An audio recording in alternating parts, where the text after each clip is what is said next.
Mount Okepamo, Mount Nimba to Atlantic Ocean, Obomi Hills to Pocondre, to educate, elevate, and promote. Yeah, focus on Liberia, for Liberia, Liberia, for Liberia, yeah. From Monday to Sunday, from Monday to Sunday, it's focus on Liberia.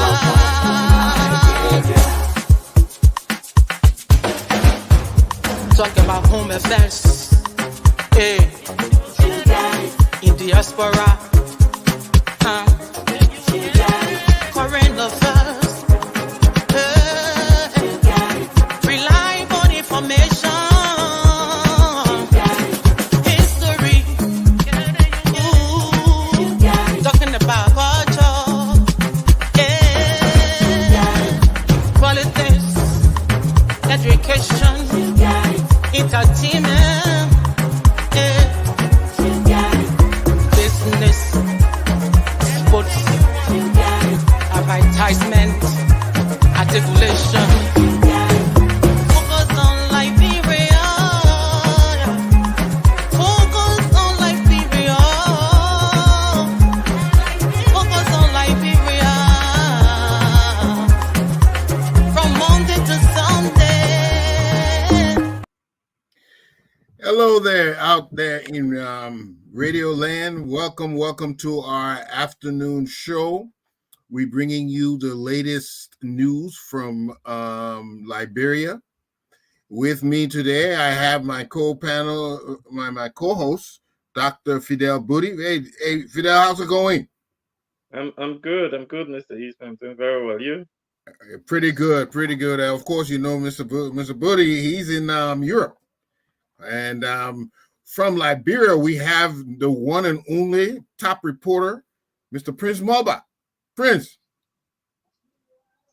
Yeah, Mr. Eastman, how you doing? Let me say, hats up to Fidel, and I'm seeing Jerry there. It's good joining you guys from here in Monrovia. It's great being on the show this afternoon. Very good. We got some juicy news for you. We got lined up. And also with us is Jeremiah Moba. Jeremiah, he's coming in audio only. Jeremiah. Good afternoon, Mr. Eastman, and let me say good afternoon to Dr. Bude as well. It's a pleasure to always be here to provide accurate and balanced information for our viewers and listeners. Excellent. So we're going to jump right in, gentlemen. What is the latest you got coming from from Monrovia? Jeremiah, you start off. Thank you. You know, we have been following the issue of the asset recovery team that was set up by President Joseph Yuman Boakai to ensure that assets that are for government are being retrieved. The president, as part of his power, issue an executive order number 126 and setting up the assets recovery task force to ensure that people who are in possession of the government, government properties or assets can be able to, have a return or retrieve. So that committee was being set up, and that committee was being led by Councillor Edwin Clark Martin as head of that particular committee. And there are several members as well part of that community. So they started their official duties of recent, and they were in the street ensuring that they do what we call search, especially when it comes to government vehicles. So of recent, they managed to have seized access of vehicle belonging to private individuals, Okay. specifically former police inspector general Patrick Studio.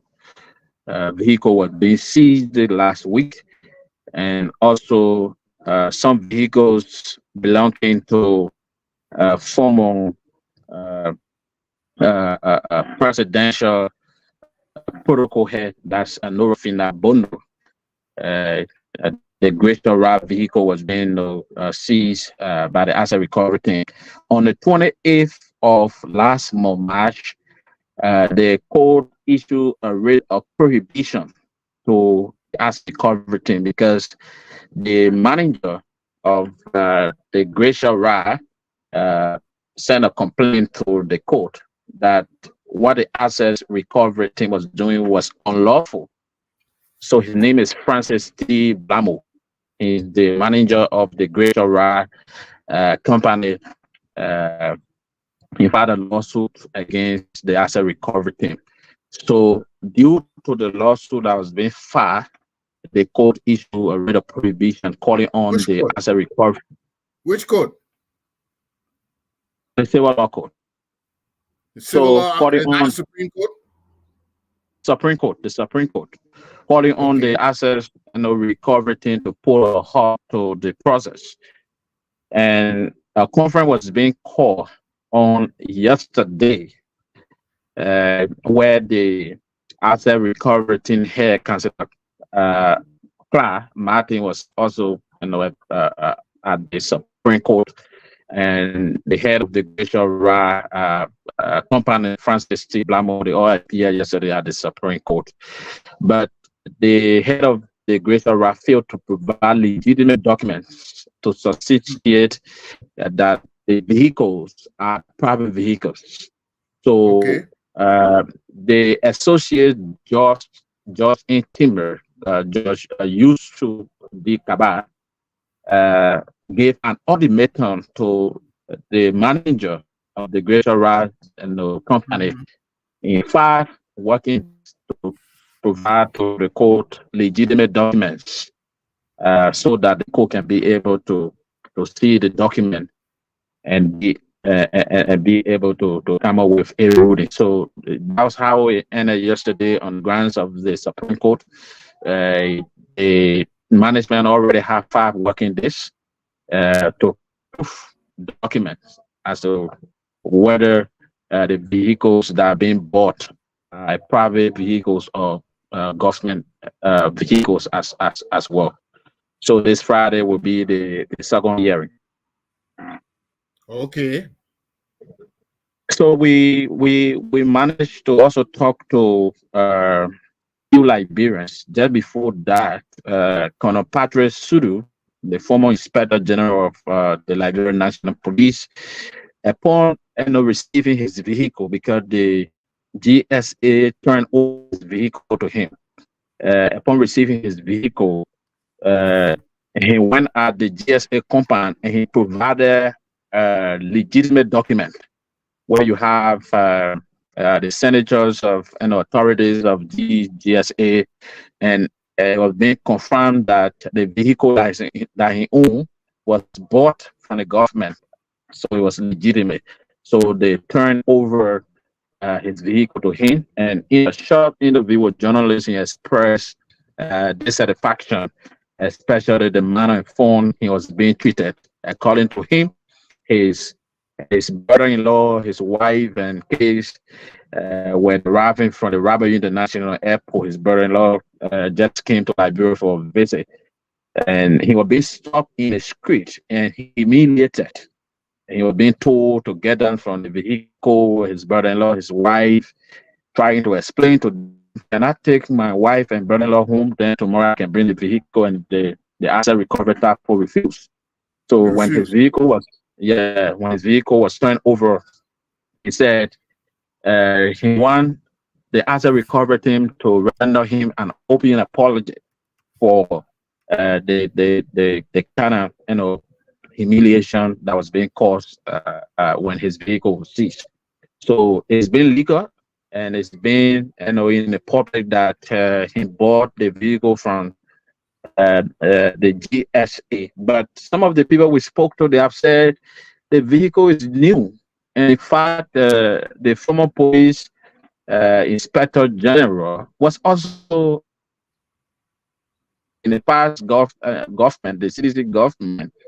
How can government official go again to buy a government vehicle with the way the vehicle is looking new? What actually went wrong? But with all of this, he proved a document that he actually bought the vehicle from the Yeah, government, especially yeah, the GSA. yeah. We understand that the vehicle was bought at a discount. For they took off the depreciation, but what is we don't know what kind of law we have that who decides when to sell a vehicle. All this come on a GSA, and but what is the court saying about this whole asset recovery team? Can they continue with their mission? Well, there's a stay order already being placed on the asset recovery team. The stay order ensure that the court have to come up with its ruling into the case between the Glacial Ra and that of the asset recovery task force. So until the court can come up with a ruling, the workings of the asset recovery team have been stopped until the court can come up with a ruling. So, like I said, uh, an ultimatum has already been given to the management of the Glacial Ra to prove documents that those vehicles actually belongs to a private individual or government as well. Okay, so we're waiting on that. Let's move on to the next hot topic. Yeah. So the next topic is the issue of the central bank of Liberia.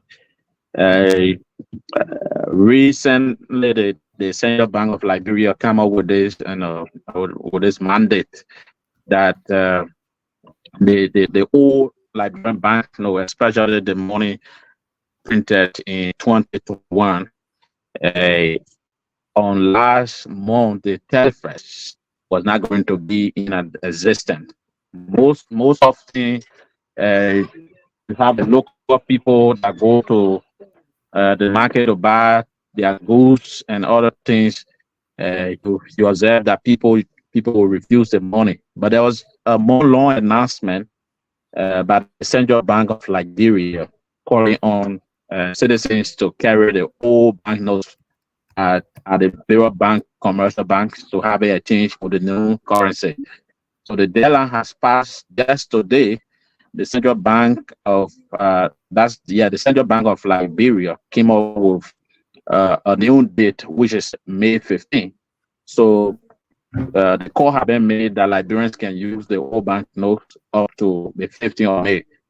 So that's the breakthrough, and that's a very good news because, like I said, our people have not been getting the education back home, especially when it comes to making awareness about the old denomination as well as the new one. So with the information now, lots of people are excited that they can use their old bank note, they can carry it to the commercial banks and have it changed. So the Very extension of the usage of the old banknote is a very good news for our country. okay. It takes time for them to exchange it. So what else you got for us? Uh, so far, so good. That's it from my end. Prince got other development as well. So Right. far, so good. Yeah. Dr. Booty, what do you think? The asset recovery team, they've been look like it's a rough start, huh? To say the least. Well, thank you, Mr. Eastman. I think on Sunday on point, we had a conversation, a very heated debate on the asset recovery team. First of all, whether it's legal, and a couple of us agree that look, the president has the power, and I'm happy that Mr. Mulber has also indicated that the president does have the power to issue an executive order setting up, the asset recovery team. Because the example I gave was the president where when he had the issue about the 16 billion and the 25 million mop up, he set up what was called the PIT, right, the Presidential Investigative Team, and he did that through an executive order as well. And these things again lie within the power of the president. Where we all agree on Sunday, and what I'm going to reiterate today is that look, the process that the team is actually trying to recover assets using is probably the aspect of it that is a bit flawed, right? Because basically, my understanding and in my experience of asset recovery, you need to identify the assets that you want to recover, right? To do that, you need someone who's a forensic accountant, who knows how to follow the money and things like that. And my understanding is that the individuals on here, there's some lawyers, for example, but I don't think they have enough individuals who are kind of forensic accountants who will be able to identify where asset might have been stolen or moved around. And then the second thing is you will expect them to go to the court to prove beyond a reasonable doubt that, in fact, the asset that, say, Fidel has belongs to the government of Liberia, or he acquired a illegitimately, right? And then once a court of law has then assessed the evidence and decide that, okay, yes, we believe that on the balance of evidence, this asset does not belong to Fidel and has to be returned to the Liberian government, then you can go after Fidel to go and collect the asset. And then you don't have the issues like we have with the former IG, where you go and seize his asset only to then realize that, oh no, in fact, the asset is his, right? And a colleague of ours, Mr. Patmo, pointed out on Sunday that, look, they seem selling government properties to past officials started from Ellen Johnson time. They didn't want to put these rules in place. So President Bouaka was vice president at the time when all of these rules were being put in place. When people who were leaving government, when President Weah was taking over and President Sirleaf was handing over, most of them bought properties again from the government at very low prices, taking into consideration depreciation. So at the end of the day, you can't have something that you created, and we can go to the 10-year positions and we can talk about other things, asset declaration. All of these things were put in place by the Sirleaf Bouaka administration because they believed it was good for the country. Most of us do accept that. But then now you say, oh, no, we're not going to buy by those. And I just don't think it makes sense. Well, you know what? There is no transparency. Anything that, if they wanted to auction the cars, if they found it necessary, we already don't have money. Why are we buying 2-3 cars every 2 years? We're buying new cars. Why do we have to? You see, we already jam, and then you're selling the cars. Okay, if you're going to sell the cars, why isn't there an auction? Why only the people, you on the side, we don't even know how these cars are sold. You're not giving everybody the opportunity. By right, everybody should have the opportunity to buy the cars, not only certain people. So there's a cloud of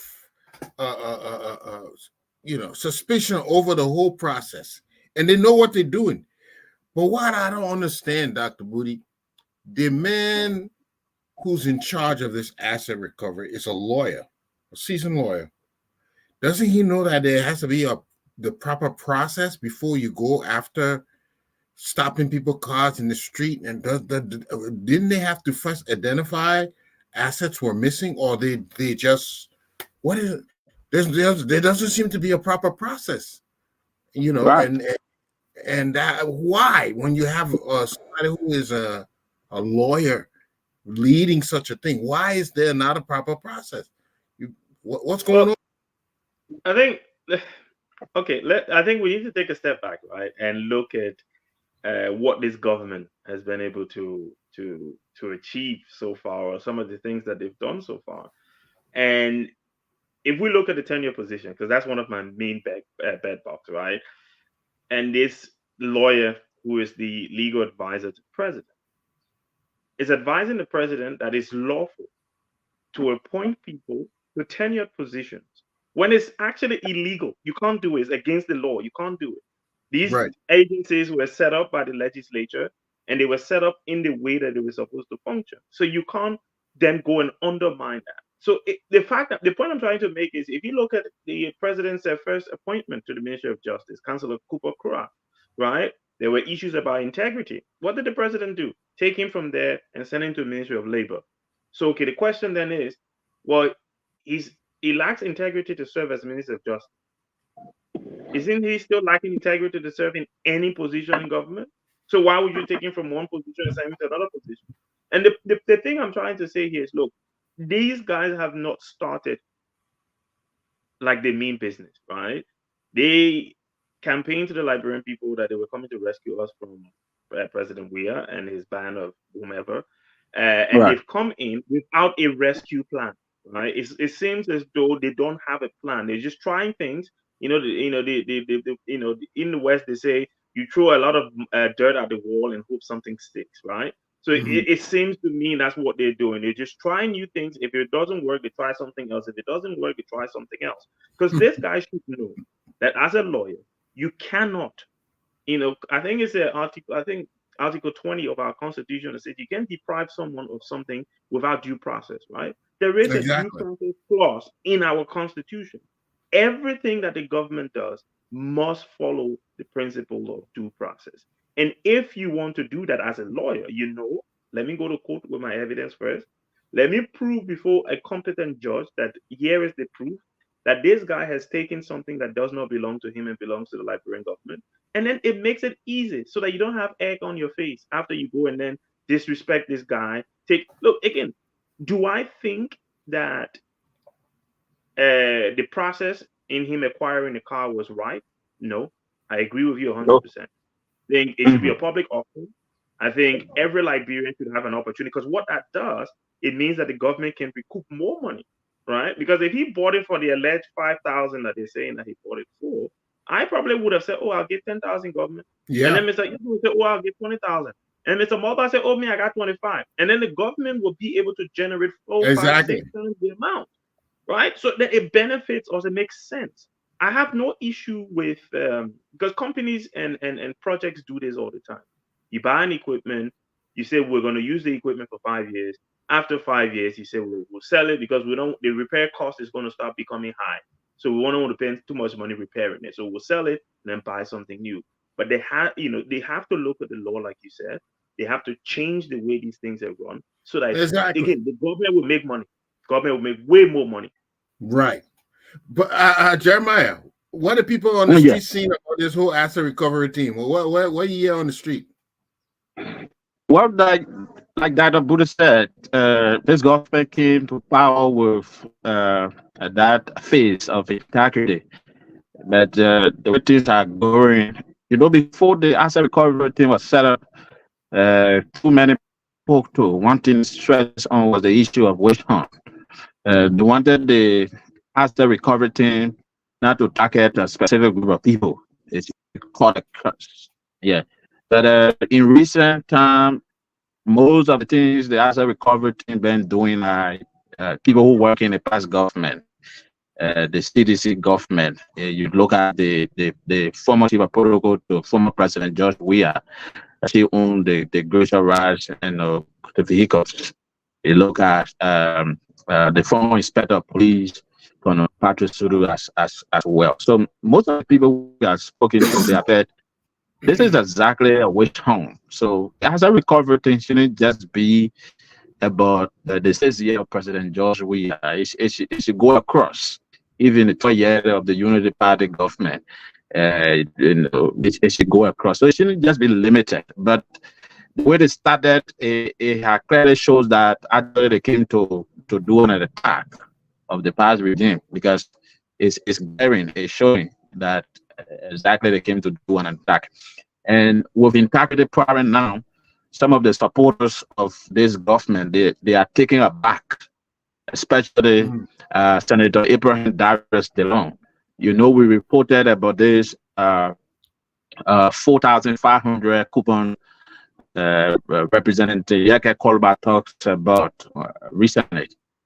So Okay. Senator Abraham Darius Dillon, in his appearance at one of the local radio stations here, he has said that the executive silence questioned President Bouaga integrity amidst barbaric allegations. Representative Yaga Kordoba district then came on and said they were receiving coupons. There are people at the 55th legislature receiving to show that the speaker, hot speaker, considered phonetic cover be removed. And he alleged that it was President that's Joseph Boakai that gave the coupon out to the representatives to ensure that the speaker be removed. Since that allegation came up, the executive have been very silent. And that's one thing the senator questioned. Because the issue of allegations, the issue of bribery, came up, but the executive have been silent on the issue. So Senator Dillon said the silence of the executive branch to this allegations, it clearly shows that the president is also in support of corruption. The president is in support of some of the bad things that happen in the country.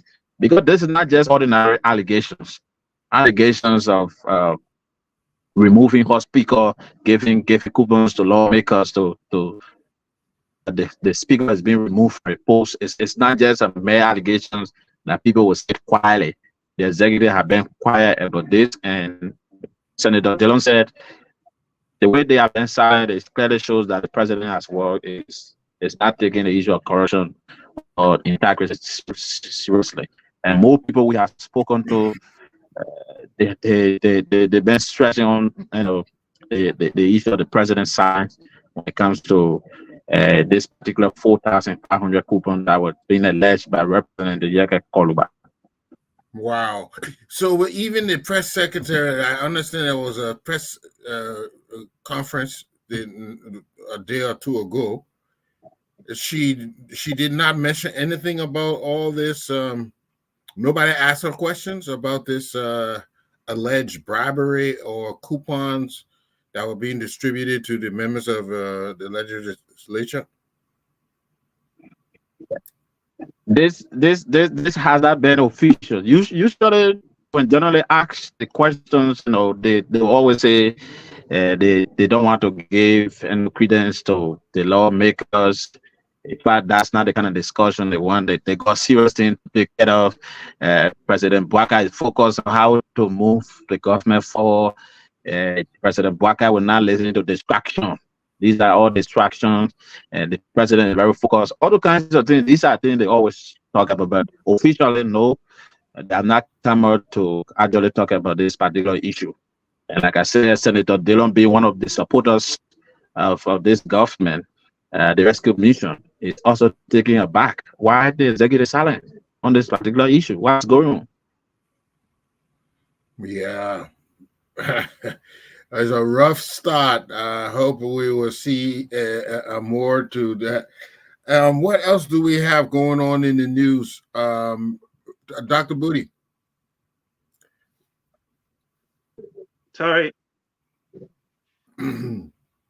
we hear, is there a break in the scene now that we hear that Senator Dillon, who was a big supporter of the rescue team, I know he's the rescue son or rescue nephew, rescue uncle. nephew, uncle, rescue uncle, big supporter, and even he is alarmed at the silence on these issues. Do we see some break already? Are we already looking at a break in the coalition? Well, I think the fact that a lot of the individuals behind the president, or behind his campaign, are disenchanted by the fact that he hasn't awarded them with lucrative, and I say lucrative with tongue-in-cheek, government jobs, because government jobs should not be lucrative in any way. Exactly. So no, I hate to hear that. Anytime I say lucrative job. No, but that's how they see it. Most politicians in Liberia see government jobs as lucrative and as a way to get rich. And for most of them, there were infighting. There were accusations of people removing and adding names on the list of appointments. So there's already clear signs, and then obviously you add the Prince Johnson factor into that as well, and this whole issue of, oh, is there going to be a war crimes code or not? And he's calling the president not taking his call anymore. I'm not surprised, right? I think, look, unfortunately, when you put a rainbow coalition together, and Mr. Eastman, you live in the United States, and you know some of the issues that President Biden is struggling with right now, because he brought this coalition of forces together to get rid of the former President Trump. And keeping the coalition happy is never easy, because you've got so many contrasting views and expectations and things that people stand for. It's going to get to a point where there will be inevitably infighting. But to that point, what I want to say, because a few weeks ago, I criticized Senator Dale on something that was reported in the news in Liberia. So the Minister of Education apparently is his sister-in-law, and when she was at the legislature, at the Senate for confirmation, he did not recuse himself from that hearing, and I felt that for me put a little dent in his reputation, and I think the credibility that he would normally command from someone like me to question the president in terms of integrity has been diminished. Because at the end of the day, if you stand for something, you stand for it all the time. You don't stand for it when it suits you, right? And so when your sister-in-law, your brother's wife is coming to be confirmed, you can't vote in any civilized society. You live in the U.S., I live in the UK.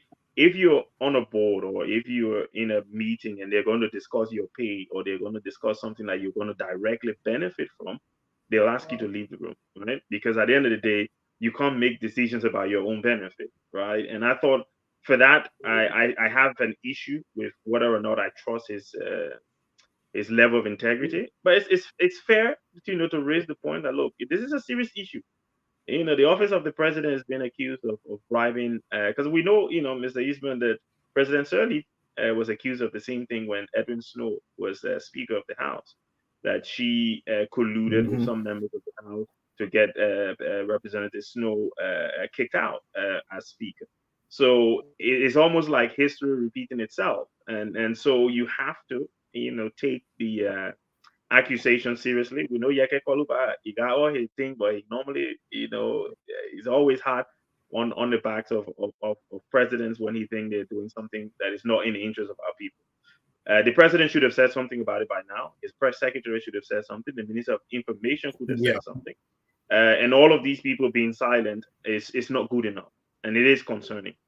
But I want to ask you this. I mean, they knew they put these tenure positions in place, and they're making now the argument has been that if you're in a tenure position, you should abstain from politics. But the idea is, even if you do participate in politics, there has to be a procedure, right? There has to be a procedure before you replace somebody there's supposed to be a way to go about it. You can't just say, oh, well, we saw you campaigning, or we saw you in political party memorabilia or whatever. We saw you in t-shirt, we saw you got a hat, so we replace you. It can't be done like that.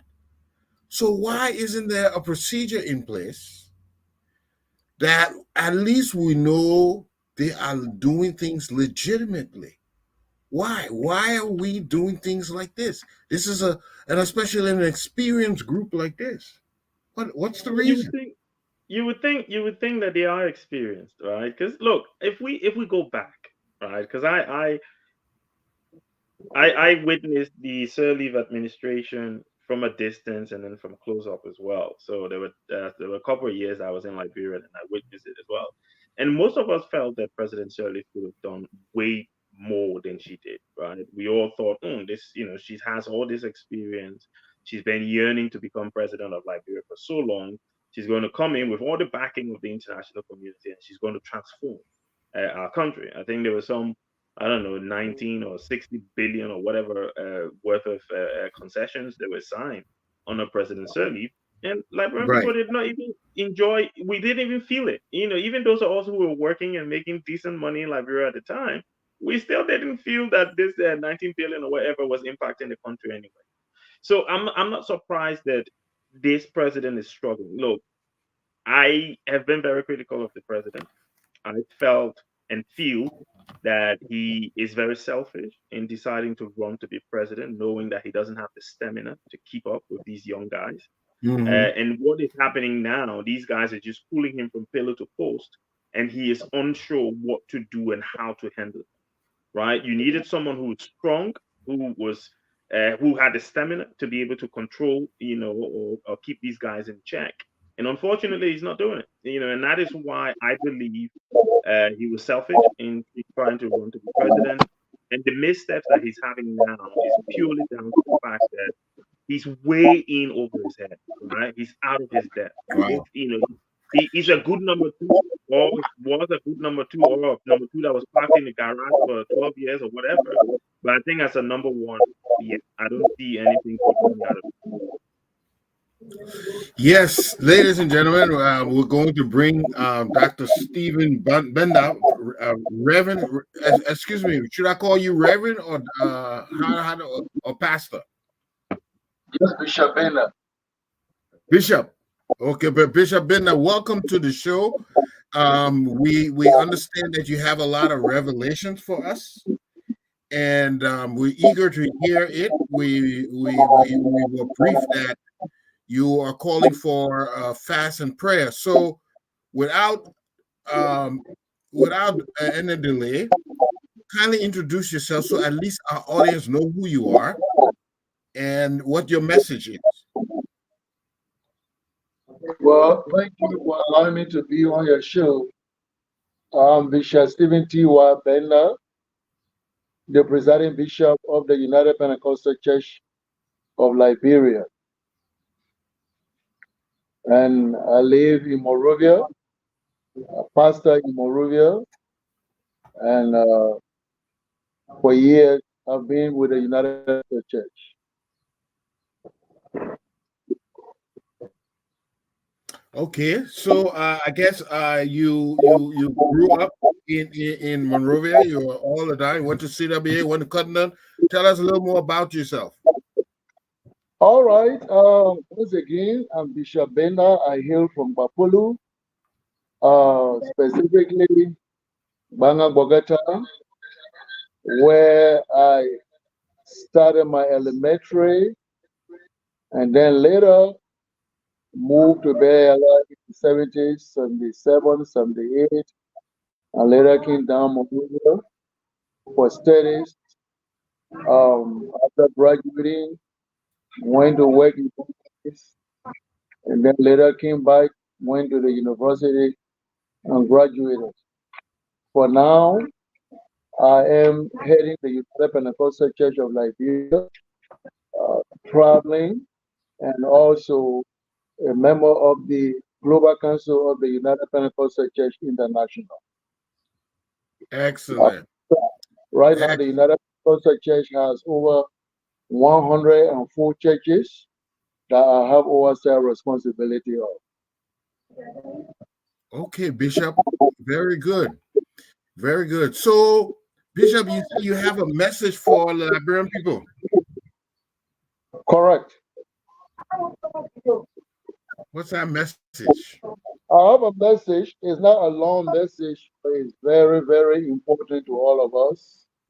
When I deliver a message, I deliver it just as it is. And there has never been a time that God gave me a message for this country and it did not come to pass. On March the 16th, 2024, this year at 11:26 p.m., the word of the Lord came to me. One minute, Bishop. Somebody got a mute behind that. We're hearing some feedback. I don't know. I said, Prince, I don't know if that's you, but we're hearing some noises, background noise. Well, I'm not dealing with an object besides uh, the phone that is before me. Oh no, I don't think it's you, Bishop. I think it was one of our colleagues. Yeah. Uh, well, as I said, on March the 16th, 2024, at 11:26 p.m., the word of the Lord came unto me that everyone in Liberia, both Liberians and non-Liberians that are in Liberia, fast and pray for 3 days from April 12 a.m. to April 14, 2024, breaking the fast at 6 p.m. daily with foods that contain raw or preferably fruits. As the Lord revealed to me, the fast is a Thanksgiving fast. Thanking God for Liberia, thanking God for the recent election. Then on the last day of the fast and prayer, because I have a reading here, it's a copy of the Revelation. It says here, on the last day of the fast and prayer, let my servant Bishop Stephen T. Wabena give Liberia to Jesus by declaring, and I quote, Liberia is for Jesus, unquote. If Liberians will faithfully obey and take this fast, He, God, will do wonders in this country. This is the message that I'm telling it everywhere. I'm preaching it everywhere. In fact, when the Lord gave me this message on the 16th, I did not deliver it. It was after a week, and the Lord told me, He said, if you don't do what I want you to do or say what I want you to say, I will cut you off. And it was after that I started giving this message to the nation. I recently came from Bonjama. I delivered the message there. I was in Zredu. I delivered it there. From Magibi, I delivered it there. And I'm doing as much as I can to let the Liberians know that God wants to fast 3 days. If we do, He will do wonders for us. This is the message. But I want to ask you some, Bishop. We just come from Easter, and many people been fasting and praying already. Now you say we should fast and pray for these 3 days as Thanksgiving, correct? So God can do wonderful things for Liberia, correct? Correct? But I want, if we ourselves we don't do the correct thing, then how God will be able to do wonderful things? For instance, it said we're supposed to pray, but if we go and do things against the will of God, or we do things that will not help us, we see the government money, we treat each other bad, we don't respect each other, then how God can bless us when we don't do these things? Don't our actions have to also match what we pray for? Well, that's a very good question. But as a man of God, what God tells me, I tell the nation, and it's not my first time for God to give me a message for this country here. Your question is in place, but my duty as a man of God is to tell the nation what God will tell me. I cannot add, I cannot subtract, and I cannot judge. He knows what He will do and how He will do it. Okay, got it. Dr. Booty, you like to ask the bishop about his premonition? Oh no, I think I personally I'm grateful that Bishop Bender has had the courage to come out, and like he said, it took him a week, and God basically had to remind him before he went out and did what he was asked to do. So I'm grateful. I think I, like many Liberians, thankful to God that went through the elections and did not have any major incident. And so praying and fasting to God for the 3 days, it's not like a 1 month fast or something like it. 3 days, that's not a lot. So like our Muslim brothers and sisters, they're going through a whole month right now, the Ramadan. So we just been asked to do 3 days. So I think we, as a country, need to pay heed to the message. And yeah, that's pretty much what I can add to it, because I think the bishop has said everything that needs to be said, and yeah, I don't have any direct questions pertaining to the message. Maybe if you wanted me to ask the bishop other questions, maybe about his church and things like that, like what they're doing, what project that's different. But in terms of the message itself about fasting and praying, I'm just receiving, and like every other Liberian, I think it's the right thing to do, to say thank you to God for what He's done. Prince, you welcome to the show. We're glad that you came on, and we just got the message from the bishop. So, how do you find that? Yes, thank you. Can you get me? Can you hear me? Loud and clear. Great. Yes, the message been in Liberia, in Monrovia. I too found it welcoming. I have followed Bishop Binder for some time now, and he's one of those men of God in Liberia that are holding high esteem. So I respect the message. I hope that we other Liberians will accept it in similar manner. But I have a few questions, maybe one or two, to Bishop Binder. The first one is when he was reading the prophecy received from God, he said this is not the first time that God has given him a message for Liberia. Maybe he will cite some of the instances and what has happened, what are those prophecies have come to pass, or whether what God says Liberian follow his message and did exactly what. I'm over to the second one. Yes, okay. God has never given me a message that did not come to pass, because I have records, and those in this nation that know me will tell you that whenever I give message from the Lord, it comes to pass. Let me just state few instances. There are several. I remember 1979, I had a revelation. At the time, Tobo was president, and the Lord gave me a revelation and said, well, Tobo will be overthrown. I was very young in the Lord, and I took that. At the time, I was living on 9th Street, attending Single United Church. When I had that revelation and I told some people, they did not believe it. It came to pass.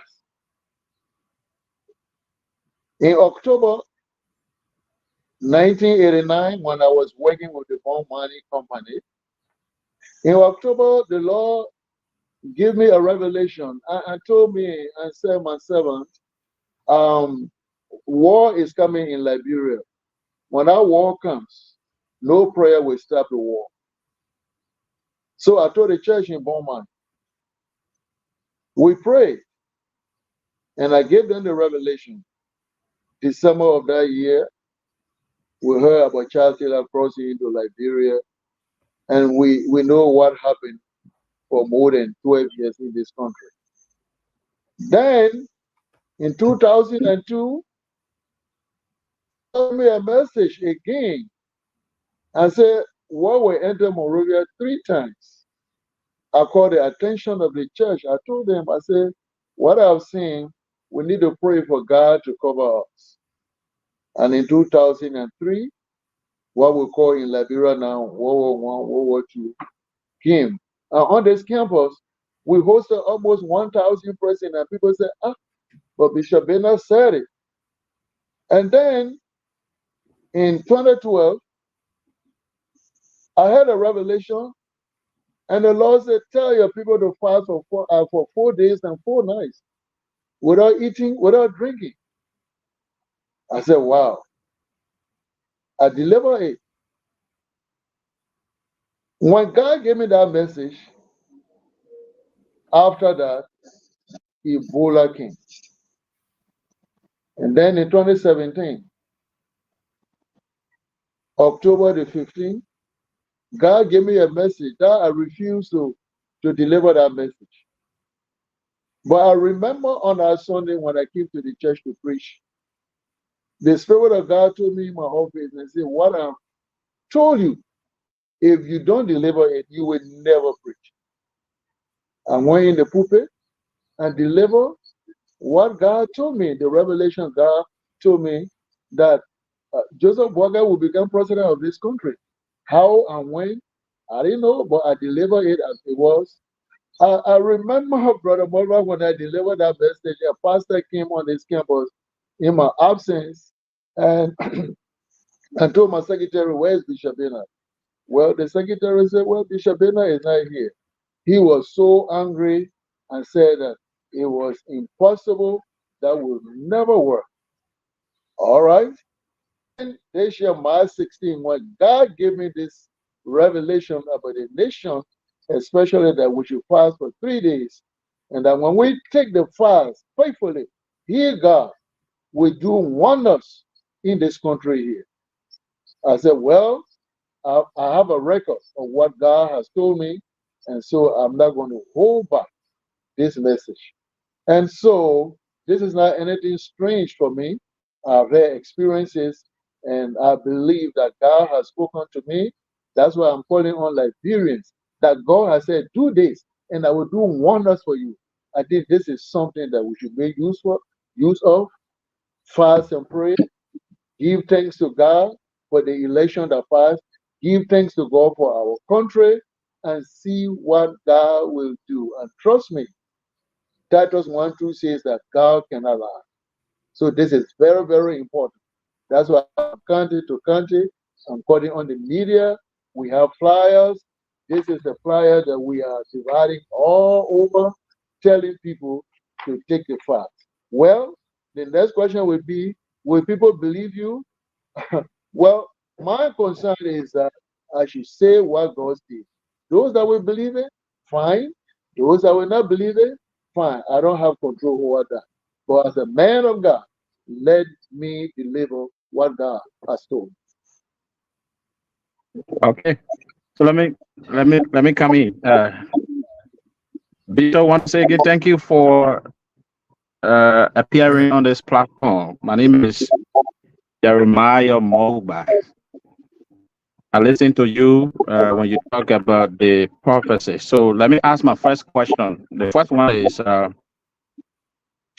what response have you received from the Liberian? Because you talk about this is not only being limited to Liberia, but Liberian also as well. So what response have you received from like the Liberian community, both in and outside the country regarding this prophecy?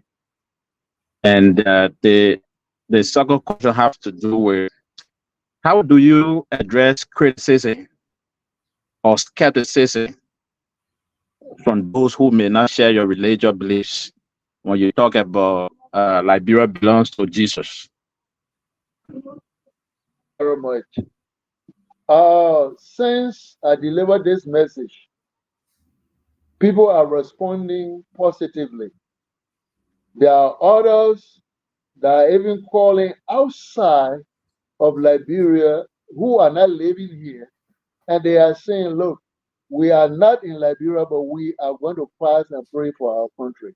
So getting positive responses, even when we were in Vonjoma and I was there on Radio Lofa. Oh my God, people are anxious to take the fast and prayer.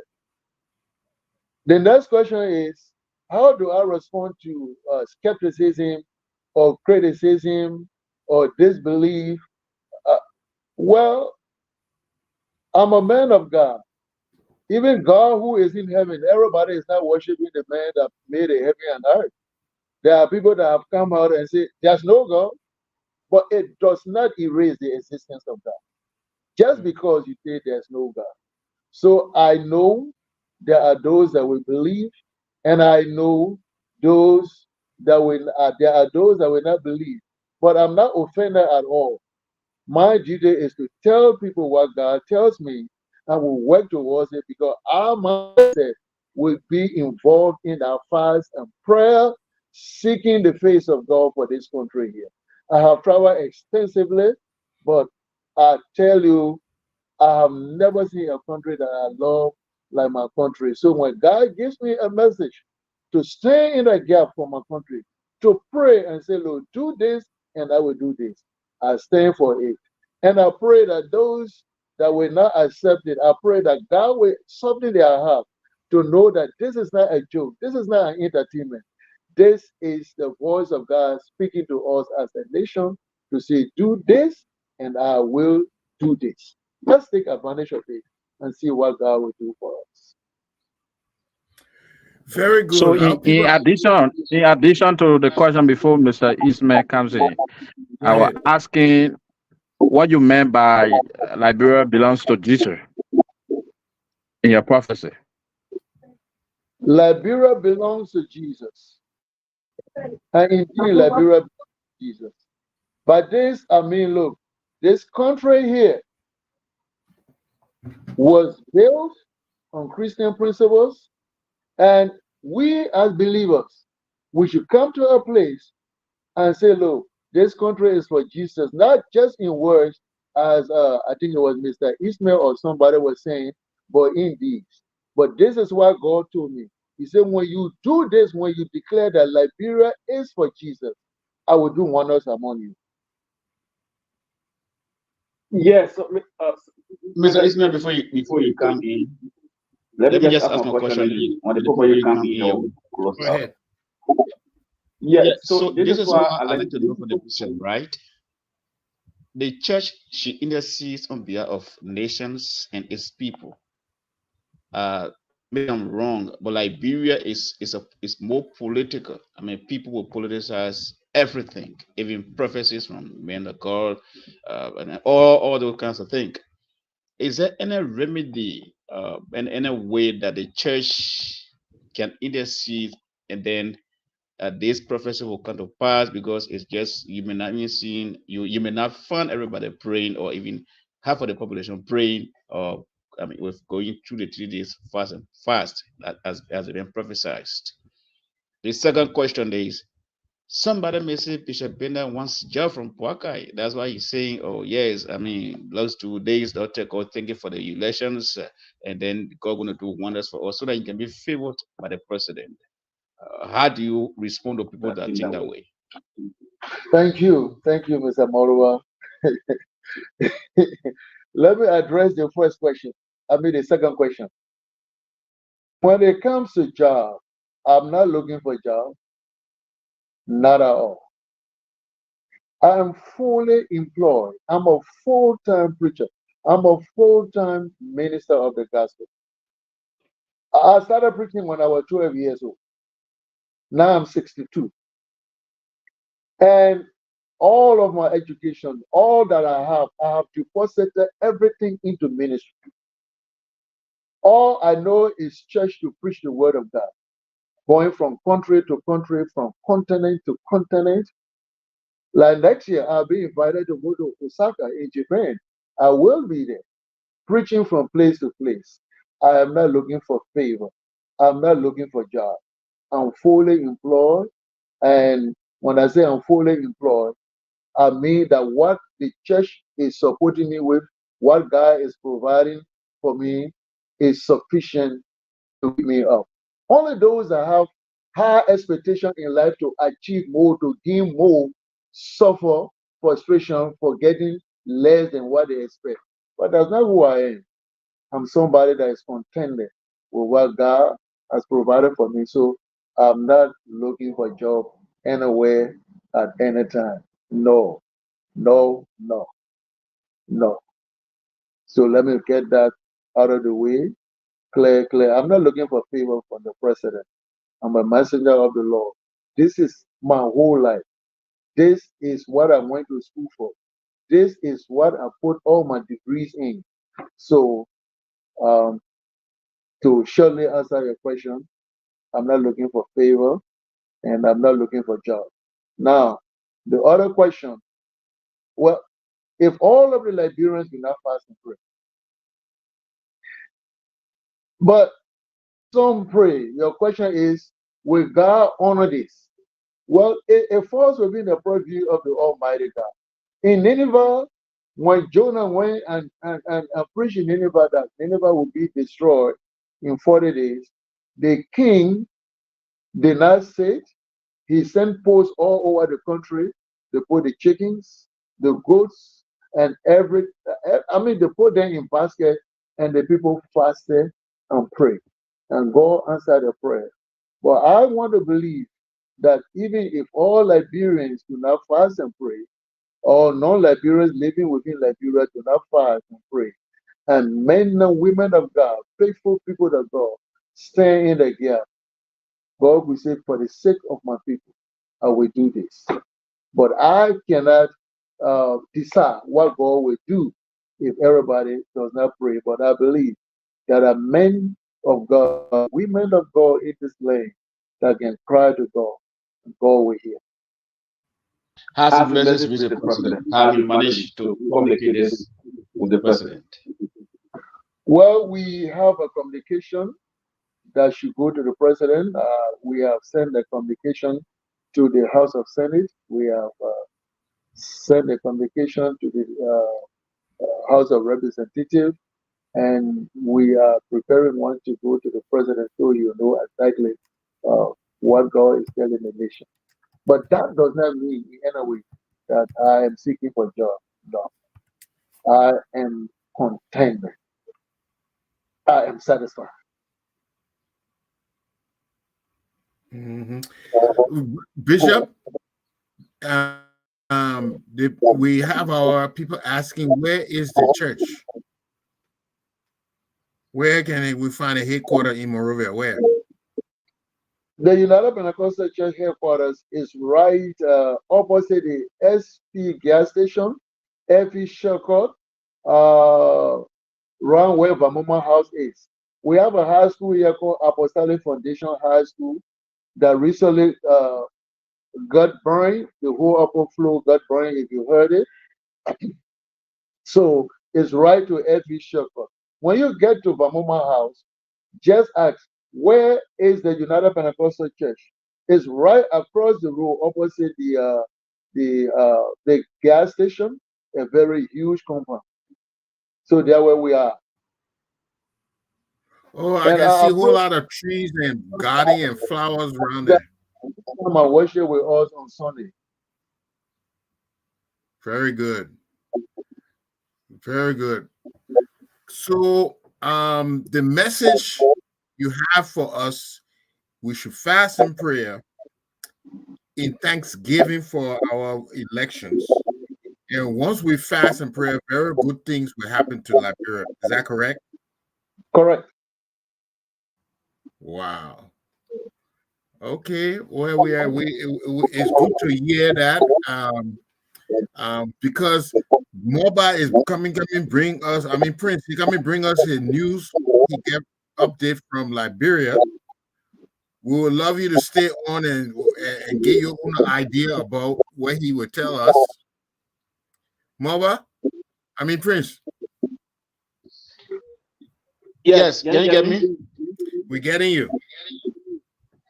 Okay, yes. I mean, it's good to have Bishop on with us, and then we come to go into a little bit of politics. Let me begin with this. Yesterday, I started following this story with citizens, some Liberians, citizens residing in an area called the Catholic community. That place is right around where you have the Catholic hospital that is in Concord Town. And then if you go into the hospital, the place on the right side of the road. And then on Saturday, the 30th of March, there was an invasion order from the Supreme Court of Liberia, where series from the court uh, backed or supported by officers of the Liberian National Police went to evade or to evacuate citizens who lived there. The judgment from the court is in favor of one Staton Gay, who claimed that he bought that area since the 30s. In 1930s, his parents bought the place, so he owns that land. Uh, but the citizens there told journalists that were on the scene, and even those of us that went there yesterday, that no, it is not true, because some of them moved in the community when even the entire place was swamp. The entire place was forest. In fact, they used to have graveyard there from the hospital. And so that is one of the things that happened. Is human interest story. So those Liberians who are residing there are now calling on government to relook into the case, because according to them, they also had a case with one Kiazolo who claimed to have the place. They went to the very Supreme Court. The Supreme Court ruled in their favor at that time. That was in 2012 or so.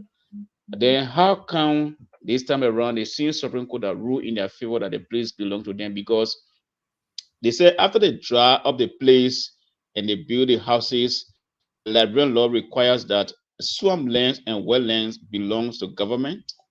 And so if you having dry some part of the swamp and you build a house there, you have to go to the government through the township commissioner of that particular area, and then they will give you paper for squatters' right, or the government can decide to sell the place to you and issue your deed. So every one of them that are living there, they have, some of them showed me their squatters' right document yesterday. Some of them even bought the place. They had legitimate deeds from the government of Liberia. So that is the situation. I do not know how the government going to handle that. When the court went there, when the sheriff went there rather on Saturday, they put that some of them, they put their things out of the place. They even brought people who were not home, they brought their door and put their belongings outside. The only reason why the excavator did not go into the community to break the homes, because the place is kind of slopey and the excavator couldn't go in. So that's why they are broken down. They happen to other dry land. So that is the case. They are called on the president to intervene. If truly the place belongs to Mr. Gay, they can rebuy the places because they have nowhere to go. But I do not know how it's going to play. We are following up. I have not heard any a word from some of the citizens who called me to go and do a coverage for them. I will reach out maybe tomorrow to see what happens. The next thing is at the legislature. I think you are aware that the president called them back for 1 week, and so that 1 week commenced on yesterday. But yesterday was a holiday, so they actually started official work today. The budget, the draft budget was submitted. That was submitted by the president, was the first thing on the agenda of the House of Representatives today. It was discussed, and then it was sent to the House's Committee on Ways, Means, and Finance to report back to of the House in 15 days. Basically, those are things that were highlighted at the grounds of the Capitol building. But something that caught the attention of journalists was when one of the lawmakers on one small mobile printed T-shirt, and he has on a we support war and economic grounds quote, and then that T-shirt was brought into the chambers of the House, and it was distributed amongst members of the House of Representatives, and they begin to sing slogan, war crime code, and all those kinds of things. By law or their rules, the House's rule provides that if any member causes disturbances in session, the Speaker should instruct the Sergeant Arms to ask them out. The Speaker of the House of Representatives, Fernando Kofa, did that, but his colleagues couldn't listen to him. So because of that, the session was adjourned, and the order of business were not executed as should be. And so that was a debate among journalists. We chatted with the Speaker briefly. He said because the colleagues were disturbing the flow, he thought that they couldn't work in the mix of in noise, and so That's why he knocked the gavel for the session to be adjourned. And so far, so good from my end.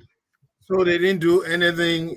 They didn't discuss the budget as they proposed to, right?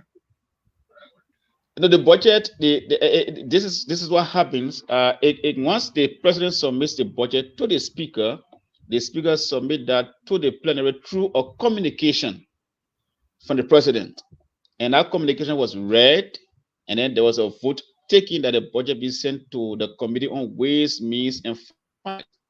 The ways, means, and finance committee is to work on the budget in 14 days to reintroduce it on the floor for plenary's action, and other legislative matters were discussed.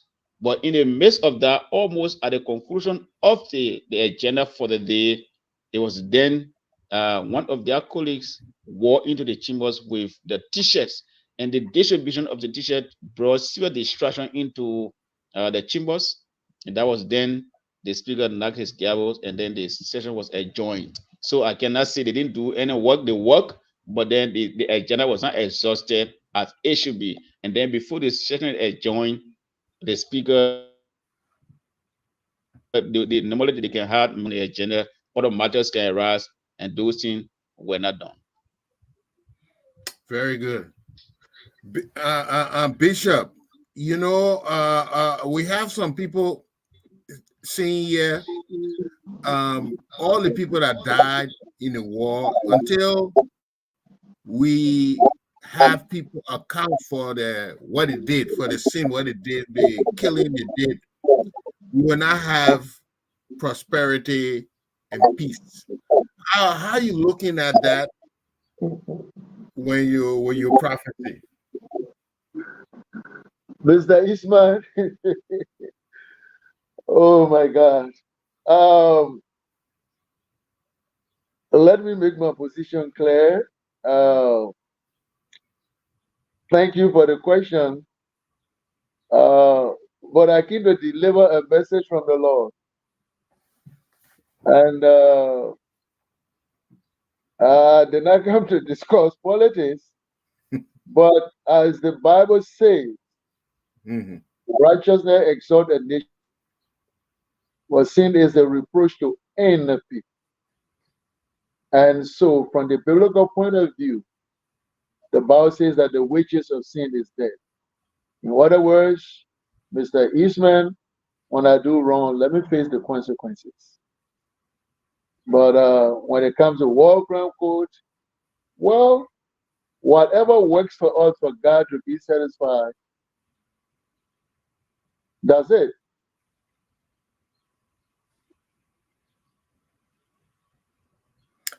Gotcha. Are you? Yeah, listening to you. That's why you see me just quiet. So I'm not a politician, I'm a theologian. So when it comes to war crime code, whether it should be set up or not, whatever the Liberian people will say, we all go along. Very good. Yeah, Dr. Booty. Well, Mr. Isma, you know my position on this whole war crimes code thing already. I'm against it. I think it's unlawful.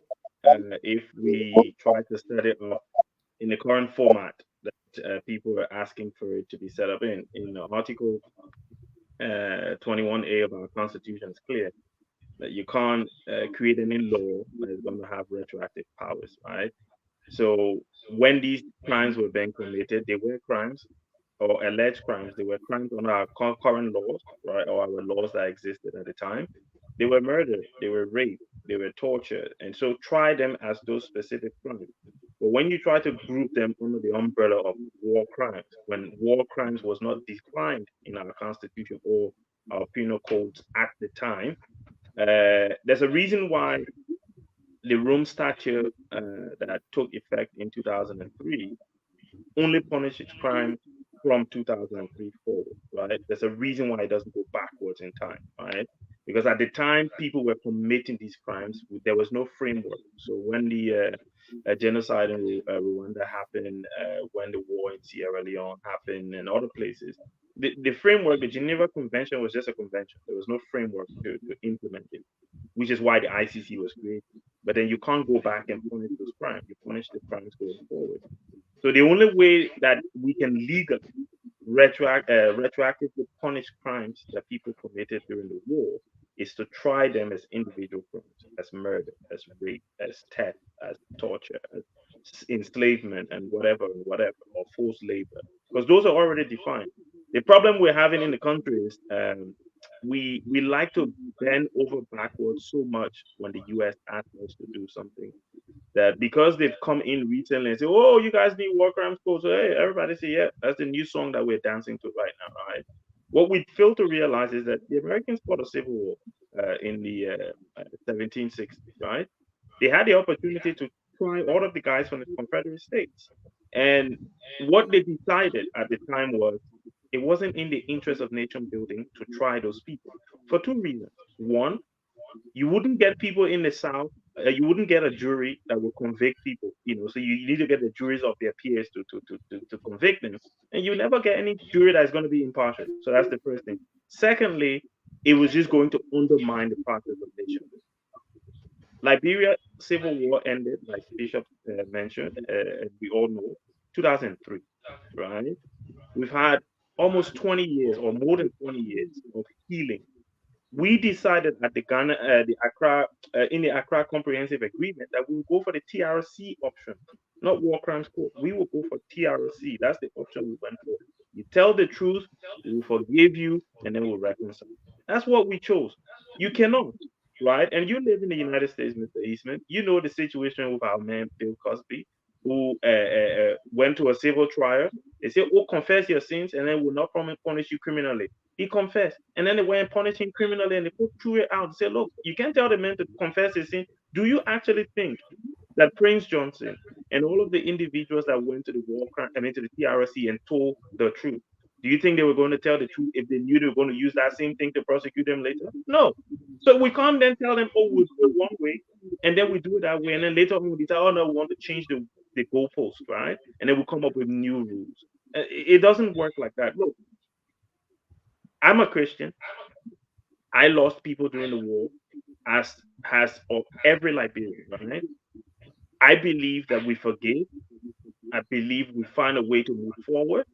I believe we don't try and undo this fragile peace that we have, because the war crime code that we are planning on setting up will only undermine the fragile peace. We can set a war crimes code, but it has to look forward. So now we define what war crimes are. We then set it in law what they are. So tomorrow, if I go and commit a war crime under that definition that we're now putting in place, I can then be prosecuted. And I can't argue that, oh, Article 21A say you can prosecute me because the law was in place when you committed the crime. So obviously, yes, you have to be punished. There's a reason why, look, the Americans put it in Article 1 of their Constitution. We put it in Article 21. It is that important. The Article 1 of the US Constitution, I think it's Section 9 and Section 10, talks about not creating any ex post facto law, which means law that can criminalize something that happened in the past, right? Any law you establish now can only criminalize things going forward. It can't go back and say, oh, basically, let's put it this way. Right. Let's just put it this way. Right now, causing the president of crime like, right? If we open this can of worms with setting up a court that is retroactive, 10 years from now, I become president. Somebody who caused my mind way long time ago, I say, hey, from today on, causing my mind that crime, then I go back and start prosecuting everybody that caused my mind while I was not even president. You can't do that, right? You can't punish people for something that wasn't. Look, the laws are clear. Murder is a crime. Punish them for murder if you can prove it. Rape is a crime. Punish them for rape if you can prove it. And so on and so forth. But this semantics of war crimes, because the Americans are saying we should set up one, yeah, I'm not for that talk. Excellent. Okay, our time is fast spent. I'll just ask all of you for your closing comments. Bishop, You have any closing comment for the show coming in now? You have any closing comment for our audience? Yeah, yeah, Mr. Eastman. Firstly, I want to thank you for hosting me on your program focus on Liberia. I appreciate all of you for hosting me today. And again, I want to encourage Liberians. God will not tell us to do anything impossible that we cannot do. He tells us what we are able to do for Him to do for us what He wants us to do. I'm therefore calling on all Liberians and non-Liberians living within the borders of this country that we fast and pray for April the 14th and worship God because it's a Thanksgiving fast and prayer. Let's thank God for our nation. Thank God for what He's doing. Thank God for the election that we had, that we are moving about freely in this country. Let's take that fast and prayer and see what God will do for us. It is very, very important. Thank you so much. Thank you. Amen. So that's the message of Focus on Liberia. Fast and prayer from April 12th to April 14th. God will do wonders for Liberia. All right, Dr. Booty, any final words? Yes. I think first of all, it was an honor having you, Bishop Bernard. I'm glad that I was here today to listen to you. As a Christian myself, the Bible teaches us to test the word that you receive, and everything that you've said today for me makes perfect sense. And I'm not one of those who will be doubting, right? I'm not going to do a Thomas and doubt what you've said. I think what I would ask, if it's possible, is for Mr. Mulba to share, like a color copy of the message, if you have one, so that I know I'll be sharing it with my contacts. I would definitely, be fasting and praying, because as many of us as can do it, the better it is for our country. Even though I don't live in Liberia, but my connections and ties to the country are so deep. Like you said, it doesn't matter where we travel, Liberia in our blood. And let me just say as well, I'm a Bong Mines baby, right? So, you said that you worked in Bong Mines. I was actually born in Bong Mines in the 80s, right? So, my dad used to teach at Bongtown School. Yeah, so at least there is a connection there. And who knows, maybe the next time I'm in Liberia, I'll come and knock on you, because I know the church. I've actually been there once for a funeral. And so next time I'm there. Okay. If you hear somebody knocking on your door, then Okay. Mulba, thank you for bringing the bishop. Any closing comments? Yes. So, like Mr. Budi said, the message from Bishop Binder, for me, like I said from the beginning of this show, I take what God tells him very seriously, because he's one of those men of God that I respect so much. He stands for what he preached. So, it is we're going to share the message. It is my hope that Liberians will listen to what he says, because I know what God can do for us with Liberia. God loves us. God loves Liberia. Sometimes what we can do, and when we ask God for forgiveness, He forgives us, and then He gives us another chance to move on. And so, thanks for the show. We hope that this interaction will continue, where we're going to bring people on the show from here to tell us a story, from the religious background, from the political background, from the social background, so that we can make it an interactive one. Thanks so much. It's good Thank you. being with you guys. Yes, and for our closing song, we are all Liberians. I don't care if we there or we go to Australia or go to Europe or we stay Liberians. And so that's what our closing song is all about. We are Liberia.